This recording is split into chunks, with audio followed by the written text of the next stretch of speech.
Assalamualaikum warahmatullahi wabarakatuh. Saya perwakilan dari kelompok 5. Baiklah, di dalam video ini kami ingin mempresentasikan hasil dari diskusi kami, yaitu mengenai akhlak dan tasawuf.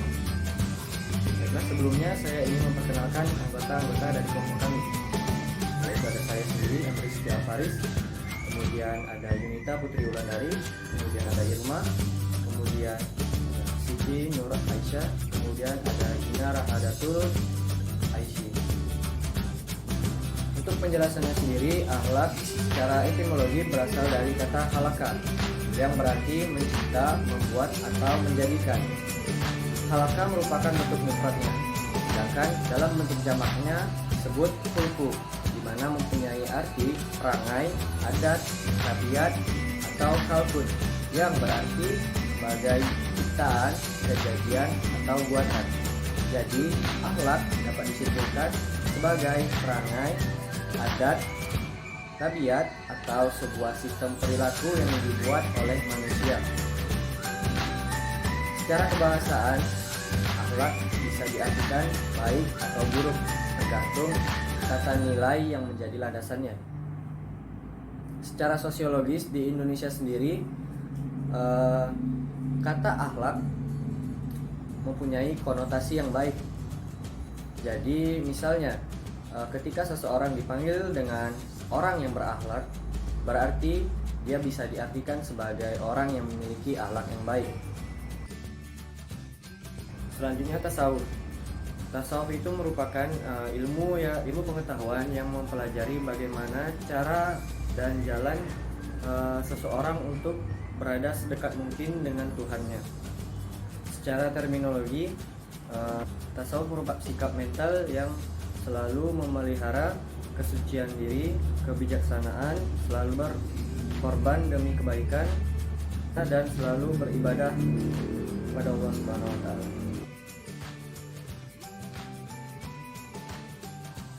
Klasifikasi akhlak. Jika ditelaah, ruang lingkup akhlak dapat dibedakan menjadi dua.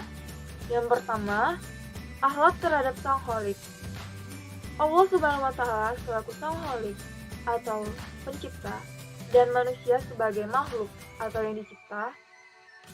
Manusia wajib patuh dan tunduk terhadap perintah Allah Subhanahu wa Ta'ala. Kewajiban manusia adalah salah satu contoh dari akhlak terhadap Sang Kholik. Kewajiban terhadap diri sendiri, yaitu dengan menjalankan ibadah sholat, puasa, zakat, doa, zikir, serta ibadah-ibadah lainnya. Kewajiban terhadap keluarga, yaitu dengan mendidik anak dan istri untuk mengenal Allah Subhanahu wa Ta'ala, melaksanakan perintahnya dan menjauhi larangannya. Kewajiban terhadap harta, yaitu dengan memperoleh harta dengan cara yang halal dan mampu menunjang ibadah terhadap Allah Subhanahu wa Ta'ala dengan cara bersedekah, berzakat, dan membelanjakannya di jalan Allah Subhanahu wa Ta'ala. Yang kedua, akhlak terhadap sesama makhluk, yaitu sikap harus saling menghormati dan saling mengasihi. Seperti yang muda menghormati yang tua, dan yang tua mengasihi yang muda. Contoh lain terdapat pada salah satu prinsip hidup di dalam Islam, yaitu kewajiban memperhatikan kehidupan antara sesama orang-orang beriman. Kedudukan seorang muslim dengan muslim lainnya adalah bersaudara, ibarat satu jasad, satu badan. Antara satu anggota badan dengan anggota badan lainnya mempunyai hubungan yang erat. Hak muslim atas muslim lainnya ada 6 macam, yaitu yang pertama, apabila berjumpa, maka ucapkanlah salam. Apabila ia mengundangmu, maka penuhilah undangan itu. Apabila ia meminta nasihat, maka berilah nasihat. Apabila ia bersin lalu memuji Allah, maka doakanlah ia. Apabila ia sakit, maka jenguklah ia. Apabila ia meninggal, maka iringilah jenazahnya. Kemudian, akhlak manusia dapat diklasifikasikan menjadi 2 bagian. Yang pertama, akhlak terhadap diri sendiri. Sebagai manusia, harus memiliki pribadi yang bertanggung jawab. bertanggung jawab terhadap diri sendiri, bertanggung jawab terhadap tugas dan kewajiban yang dipikul di atas pundaknya, dan kewajiban-kewajiban terhadap kesehatannya, pakaiannya, minuman dan makanannya, dan bahkan apa yang menjadi miliknya, melenyapkan dan memerangi kesenangan hawa nafsu, tidak pernah mencemaskan rezeki dan sebagainya. Karena setiap manusia adalah khalifah di muka bumi ini yang harus dan wajib memberikan sikap dan tauladan yang baik bagi diri sendiri ataupun terhadap orang lain. Yang kedua, akhlak terhadap ibu dan bapak.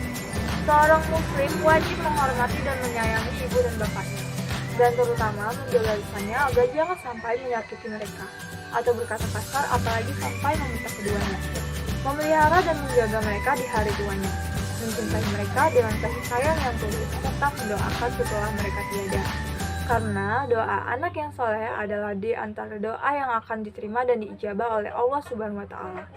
Karena itu termasuk salah satu hubungan yang tidak terputus setelah kematian.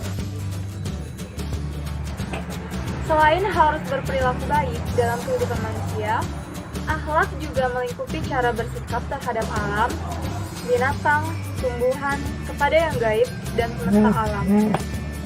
Dengan demikian, jelas bahwa akhlak sangat memegang peranan penting dalam hidup dan kehidupan manusia, khususnya umat Islam. Karena segala aturan dalam kehidupan ini tidak bisa terlepas dari tata cara bagaimana manusia bersikap ataupun berakhlak. Hubungan antara akhlak dan tasawuf.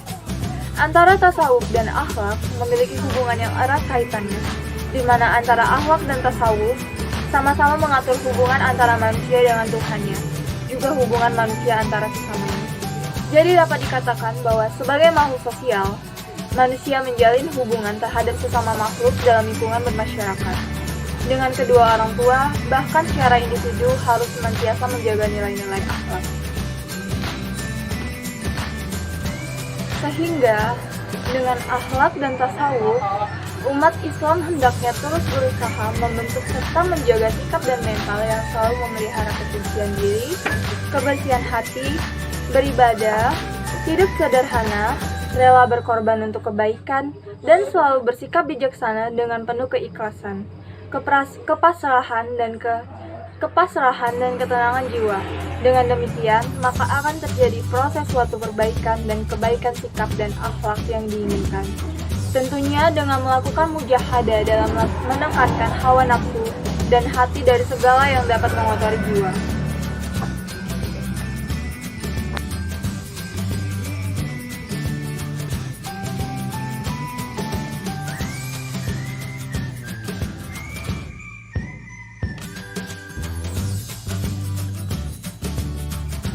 Persamaan akhlak dan tasawuf. Yang pertama yaitu persamaannya.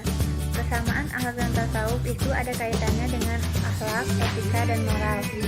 Yang pertama yaitu akhlak, etika, dan moral itu mengacu pada ajaran atau gambaran tentang perbuatan, tingkah laku, sifat, dan perangai yang baik. Yang kedua yaitu akhlak, etika, dan moral merupakan suatu prinsip atau aturan hidup manusia untuk mengukur harkat dan martabat kemanusiaannya. Tinggi kualitas akhlak, etika, dan moral suatu manusia atau sekelompok manusia, maka semakin tinggi pula kualitas kemanusiaannya. Dan sebaliknya, semakin rendah kualitas akhlak, etika, dan moralnya, maka semakin rendah pula kualitas kemanusiaan dari orang tersebut. 3. Yaitu akhlak, etika, dan moral seseorang atau sekelompok orang tidak semata-mata merupakan faktor keturunan yang bersifat tetap, statis, dan konstan, tetapi merupakan potensi positif yang dimiliki setiap orang. Untuk pengembangan dan aktualisasi potensi positif tersebut diperlukan pendidikan, pembiasaan, keteladanan, dan dukungan dari lingkungan sekitarnya, mulai dari keluarga, masyarakat, sekolahnya, dan itu secara terus-menerus dengan konsistensi yang tinggi. Yang keempat yaitu akhlak dan ilmu tasawuf itu sama-sama bersumber dari Al-Quran dan hadis. Yang kedua yaitu perbedaan akhlak dan tasawuf. Yang pertama, ini menurut pengertiannya, akhlak adalah daya kekuatan atau sifat yang diri seseorang atau jiwa seseorang yang mendorong perbuatan-perbuatan spontan tanpa memerlukan pertimbangan atau pemikiran terlebih dahulu. Sedangkan tasawuf merupakan ilmu yang mempelajari usaha untuk membersihkan diri, berjuang memerangi hawa nafsu, mencari jalan kesucian dengan makrifat menuju keabadian, berpegang teguh pada janji Allah, dan mengikuti syariat Rasulullah dalam mendekatkan diri dan mencapai keridhoannya. Yang selanjutnya adalah upaya memperbaiki nilai akhlak dan tasawuf. Upaya yang harus dilakukan untuk memperbaiki nilai akhlak dan tasawuf itu dapat ditempuh dengan dua cara. Yang pertama adalah upaya zahiriyah. Yang pertama adalah tahali atau penyadaran diri, memiliki kesadaran dan keinginan untuk memperbaiki nilai akhlak yang kurang baik dan memiliki nilai akhlak yang mulia. Yang kedua adalah tahali, pengosongan atau penyucian diri, meninggalkan segala perbuatan tingkah laku akhlak yang tidak baik. Yang ketiga tajali atau pengisian diri, yaitu menyesalkan dan selalu melaksanakan perbuatan tingkah laku dan akhlak yang baik. Yang keempat tiada atau latihan, yaitu terus-menerus latihan dan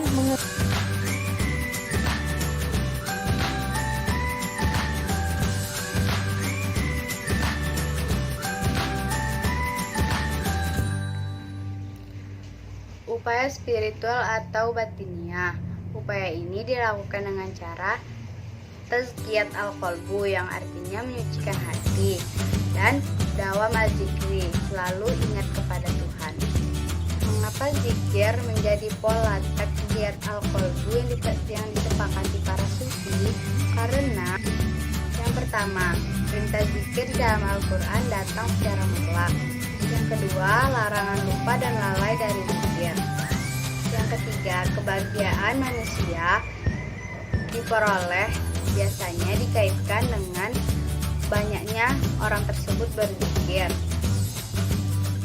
Yang keempat, pujian Allah kepada ahli zikir, dan Allah menjanjikan syurga kepada ahli zikir dan ampunan kepada ahli zikir.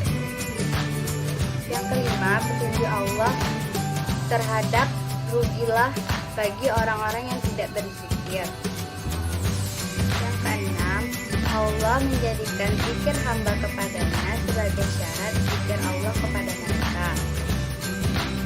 Dan yang terakhir, Allah menyatakan zikir adalah perkara yang sangat besar.